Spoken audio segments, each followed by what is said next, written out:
खामगावातील railway अंडरपासच्या कामाला विरोध दर्शवण्यासाठी आणि ते काम थांबवण्याची मागणी करण्यासाठी भाजपचे माजी उपाध्यक्ष महेंद्र भिकाजी रोहणकर यांनी एक दिवसीय आमरण उपोषण सुरू केले आहे। याबाबत महारेलला एक निवेदनही पाठविण्यात आले आहे। निवेदनात गेल्या 1.5 वर्षापासून सुरू असलेले अंडरपासचे काम संथ गतीने चालले असून गेल्या 6 महिन्यांपासून ते पूर्णपणे बंद असल्याचा उल्लेख करण्यात आला आहे। यामुळे परिसरातील नागरिकांना ये-जा करण्यासाठी 1 ते 2 किलोमीटरचा अतिरिक्त प्रवास करावा लागत आहे, ज्यामुळे त्यांना अनेक समस्यांना तोंड द्यावे लागत आहे। यात विशेषतः रुग्ण, शालेय विद्यार्थी आणि अंत्यसंस्कारासाठी जाणाऱ्या लोकांना मोठा त्रास होत आहे। रोहणकर यांनी निवेदनात म्हटले आहे की अंडरपास मध्ये पाणी साचून राहते, ज्यामुळे वाहतूक बंद होते आणि जीवितहानीचा धोका असतो।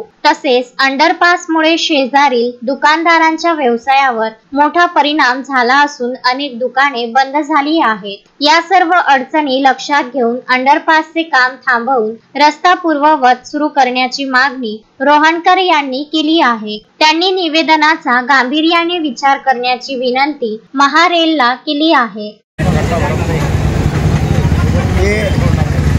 उपोषण आम्ही सर्व नागरिक समोनगर, Vamnagar, Haripal, Millat colony, Jaya colony, teacher colony, Tayade colony, जोबी कदान या सर्व एरियातील नागरिक आम्ही विधीवर आमरण उपोषणाला बसलेलो आहे। कारण हे आहे की अंडरपासचं जे काम आहे ते गेल्या 2023 चे वर्क ऑर्डर आहे। आज याला 2.5 वर्ष होऊन राहिले, अद्यापपर्यंत 30% काम झालेलं आहे।